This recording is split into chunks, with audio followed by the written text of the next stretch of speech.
Hello, my name is Krishna Das, and I'd like to give a brief introduction to the process of beginning anew, our conflict resolution and compassionate communication process that we've started practicing at Divine Grace Yoga Ashram. Before we start, let's take 3 deep breaths.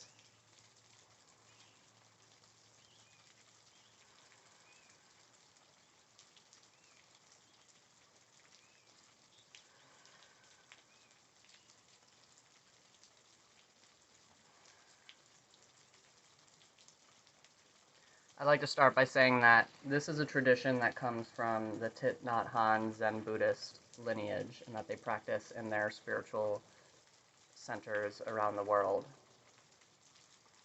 The premise of Beginning Anew is that in relationships, there can be many difficulties that arise.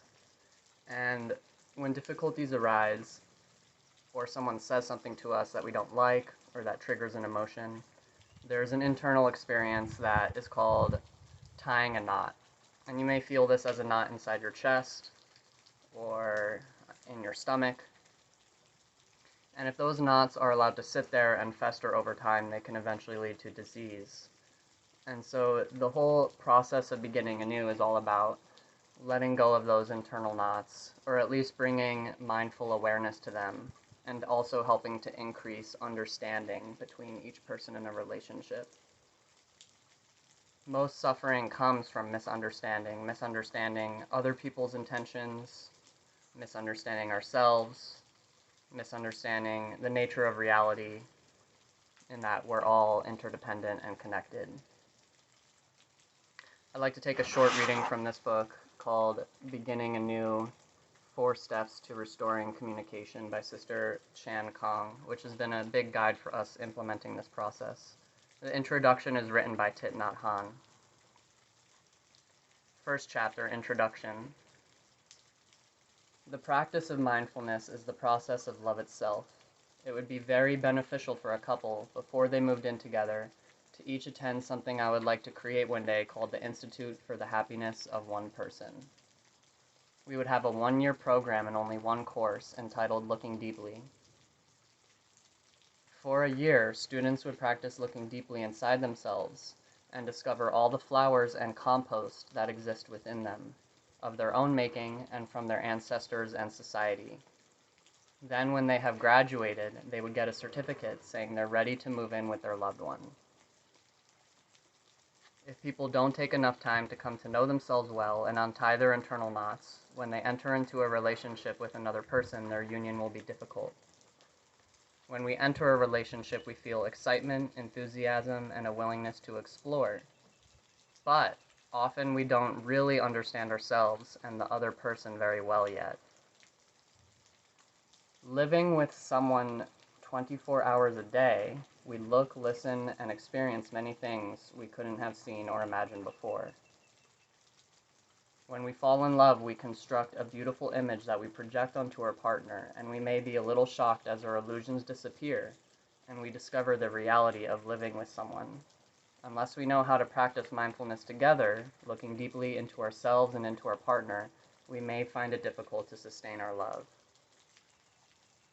So he uses the metaphor of the flower and the compost. So the flower being our full potential, all of our positive qualities that we want to cultivate and that want to be seen and understood and recognized by others. And the compost being our difficult experiences, our suffering. Thich Nhat Hanh says that without mud there's no lotus. And so the idea is you cannot have awakening or happiness without the difficult experiences and the suffering that leads to that as well. And so beginning anew is both acknowledging the beautiful parts of life and also the ugly parts of life, and just allowing ourselves to witness them mindfully and express them healthily. For Divine Grace Ashram, we put together this Beginning Anew manual, which includes resources from the official Plum Village, Thich Nhat Hanh tradition, Beginning Anew reading materials, and then we also have some nonviolent communication materials from social permaculture and restorative justice. and also the yoga of relationships. I'll talk briefly about the steps in the Beginning Anew ceremony that we practice. The first and most important part is that everyone is able to be mindful and present with their breath, and that people begin anew with themselves first before beginning anew in a group, so that they have deeper understanding of any internal knots that they have, and also they're able to water their own flowers. The first step in the process is called watering flowers. So this is an opportunity to express gratitude or to recognize any positive qualities or actions that people have contributed to the group, anything that has contributed to the happiness of others. And this is called watering the flower. So acknowledging those beautiful moments and expressing it to the other person. The second step is called expressing regrets. And so we like to call it areas of growth. And this is an opportunity to express anything that I may have done that was unskillful, or that I could have done more skillfully, or that I wish I could have done differently at the time, or something that I'm working on, that I'm learning and growing from.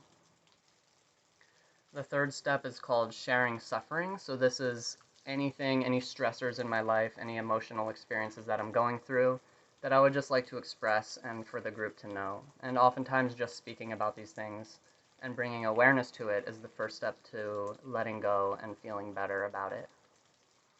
And the final step is exploring difficulties. We like to call it untying knots. So taking the opportunity with other people to look into any things that came up, any triggers that arise in the group, and to try to understand the situation better, how people felt about it, what the intentions behind it were, and to try to come to some sort of resolution, or even if not a resolution, just an understanding between individuals about what happened. For every Beginning Anew ceremony, there's always a facilitator, we call a bell ringer, and they'll have a gong like this, and they ring this gong. Every time it's rung, each person in the group takes 3 deep breaths.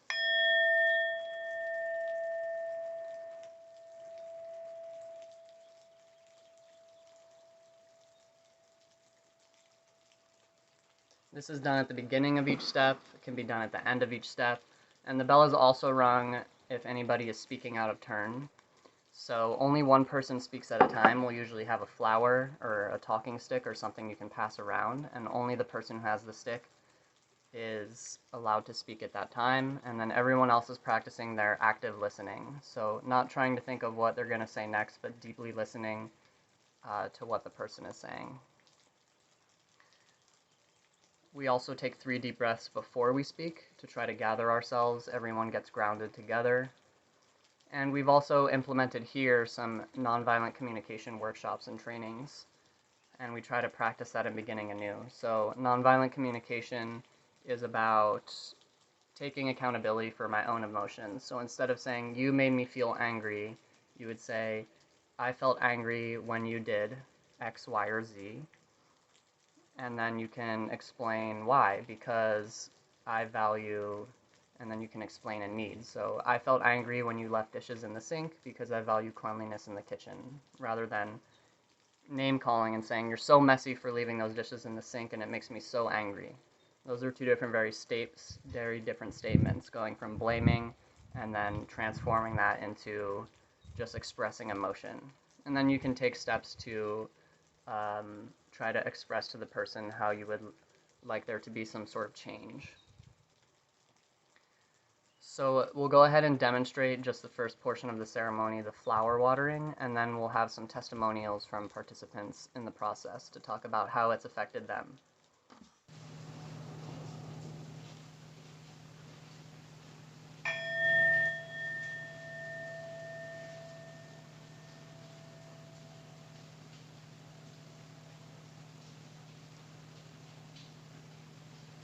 Let us begin anew. We'll start with the process of flower watering.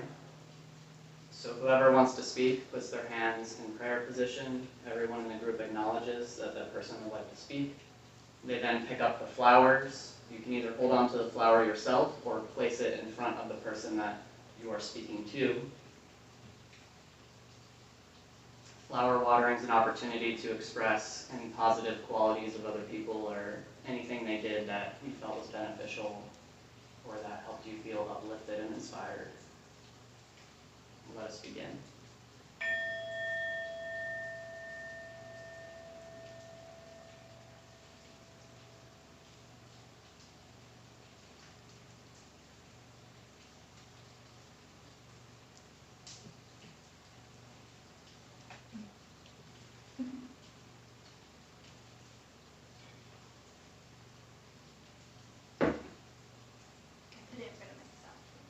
Or in front of the person you're addressing, either one.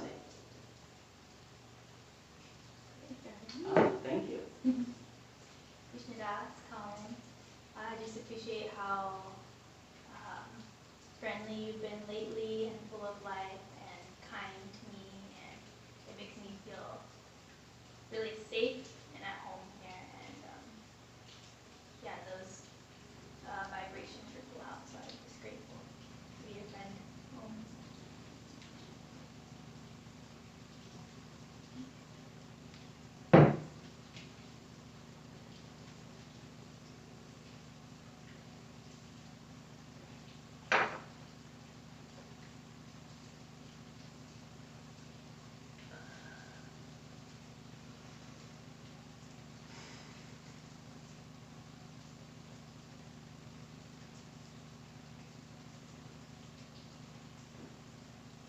I would really like to thank both of you for participating in this video, because this process has been really important to me. I've been emotionally invested in it since the beginning, and I'm really hoping that this video will help future members of the Sangha or spiritual community to understand the process and to have an example.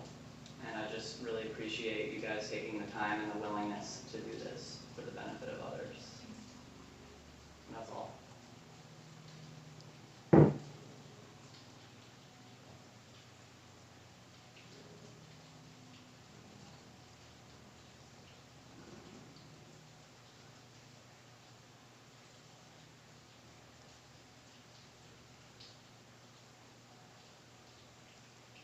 Would anybody else like to speak? If not, we can close this portion of the ceremony. Okay.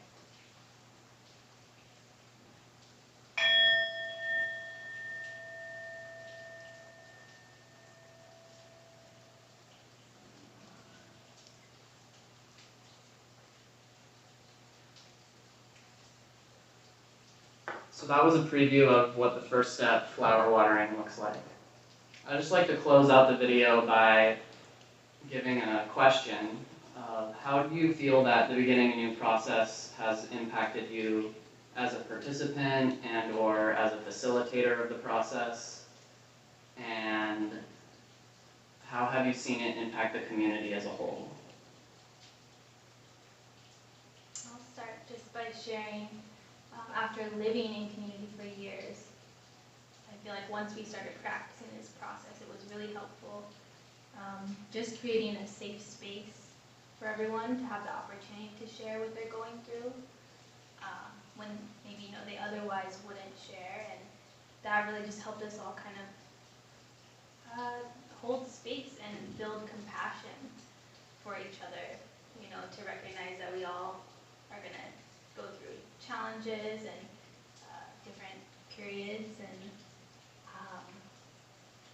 even the flower watering process, if that's the only part of the Beginning Anew process that you do, even just finding a few words of gratitude for people that you're sharing space with or living with, whether that's your family or a larger community, it was extremely heart-opening and contagious, and it just left everyone feeling better, even if you didn't personally share. It uplifted all of us together. And I love the aspect of just being able to release those knots from the heart, because we encounter that no matter where we live, who we live with, what kind of community, and just having a container to be able to let that stuff be resolved and dissolved and continue to build community, build family. Absolutely. Thank you for sharing. I also forgot to mention that this is, please forgive, Sita Devi and Hari, and they have also been doing some facilitation in the Beginning Anew process and have been active participants since the beginning. Hari, would you like to share anything about the process for you? Yeah, I think that it's very beneficial. I've seen people and relationships improve, people come together. And I've been to many other ashrams, and I can see how the benefit is. Normally, in ashrams, there is potential for tensions to build up between people that are in ashram, because we're here every day and we're all the time together. And if those issues are not resolved, if there is not a proper channel for communication, then there is potential for those tensions to increase instead of releasing. So this is a good tool for a good channel to release the tensions before they become something bigger. And I've seen how in the community it has brought people together, especially like you were saying, right after a meeting, there's like a energy that you can feel. There's a certain vibe that it's undescribable, but you can feel that something has happened. You cannot really tell what or how or any of those, but you can feel that there is an upliftment of the whole community in a way. Something has been collectively released. So in that way, I can feel as a participant and as facilitation also how there are many benefits from this practice. Thank you, Hari. Thank you. I'd just like to share, for me personally, being a participant in the process in my life has been one of the most powerfully heart-opening and impactful practices to come into mindful awareness of the breath in the present moment and to practice active listening. I found when I can really be present with someone, with what they're saying, and the mind is clear and calm and compassionate, it's one of the most beautiful experiences that I've ever had, just to be in that heart-open space and to be listening, and you feel connected to the other person. As a facilitator, I feel that goes even deeper, because you're kind of not only overseeing what I'm saying, but I'm also kind of trying to hold the energy of the space. And so it takes even that extra level of awareness and vigilance and an extra reminder for myself to keep coming back into, that heart-centered awareness into the breath. Because if the facilitator is feeling overwhelmed or anxious or not present, then it affects the energy of the whole group, I found. And then the impact on a community, I noticed that there were a lot of things that were unresolved and also unspoken about that had come through in the Beginning Anew meetings. And they were kind of sitting there and festered, and everyone could feel that, even though not everyone knew what it was. And so it was a beautiful transformation to have people be able to bring up those old knots, to let them through, and for there to be reconciliation and forgiveness, which I think is the most beautiful thing in this world, is the process of reconciliation, of love, and of mutual understanding. Any final notes before we close the video? Just one other aspect you mentioned, like really having to actively listen, and depending on what step of the process you're doing, like we're not trying to fix anyone's problem or offer advice even, and just that aspect alone is really helpful. Just to be heard by your community was so helpful. Because sometimes when you try to address conflict resolution in an unskillful or unmindful way, it just makes the problem worse, right? Like people are just kind of spewing out their emotions and trying to explain, and there's not always listening, and there's interruption. and it can actually make those knots tighter. And so when we begun the process, the director of the ashram, Swami, kind of cautioned us that, this process is very specific, it's very intentional, it takes a lot of training, and you have to do it a very certain way. And even being so mindful with the way that we're speaking, Right. even if we're bringing up a conflict with someone, nonviolent communication, like so much awareness through the whole process. Mm-hmm. Yeah, and sometimes it's not always what you say, but just how you say it, or the energy that's behind it. Mm-hmm. So what's really clear with the Beginning Anew process is to clear any feeling of resentment, or at least understand it better, to clear the energy behind what you're saying. Because if you're trying to practice nonviolent communication, but you're still feeling very angry, anxious, upset, whatever about it, then it's going to come across as passive-aggressive, or people are going to feel that emotion from you. And it won't be as healing as if you take the time beforehand to really self-reflect and to breathe through those emotions, not suppress them, not try to deny them, not spiritually bypass anything, but to really just acknowledge what's there. And that really helps you to be able to express it better too, when you have clarity about what's really there. Part of the aspect that they speak about in Thich Nhat Hanh's lineage is beginning anew with ourselves, first and foremost. Exactly, yeah. That's been a really helpful process for me too, just doing that practice. And just going through kind of a personal inventory and seeing where am I holding resentments. And sometimes I'll find things from like 10 years ago, this like little thing that happened in college or something, and I'm like, wow, really? Like, I never think about that, but it's still in the mind as like a subtle form. And so to bring that back up to the surface and to, again, breathe through it and let it pass has been really impactful for me as well. Okay, anything else?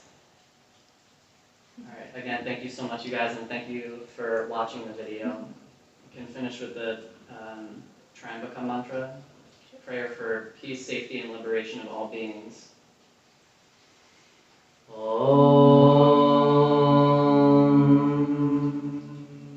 Om Triambakam Yajamahe Sugandhim Pushtivardhanam Urvarukamiva Bandhanan Mrityor Mushyamamritat. Om Triambakam Yajamahe Sugandhim Pushtivardhanam Urvarukamiva Bandhanan Mrityor Mushyamamritat. Om Triambakam Yajamahe Sugandhim Pushtivardhanam Urvarukamiva Bandhanan Mrityor Mushyamamritat. Om Shanti Shanti Shanti. Om Bolo Sakaru Shivananda Maharaj Ki. Salutations to all saints and sages of all traditions. Hari Om Tat Sat.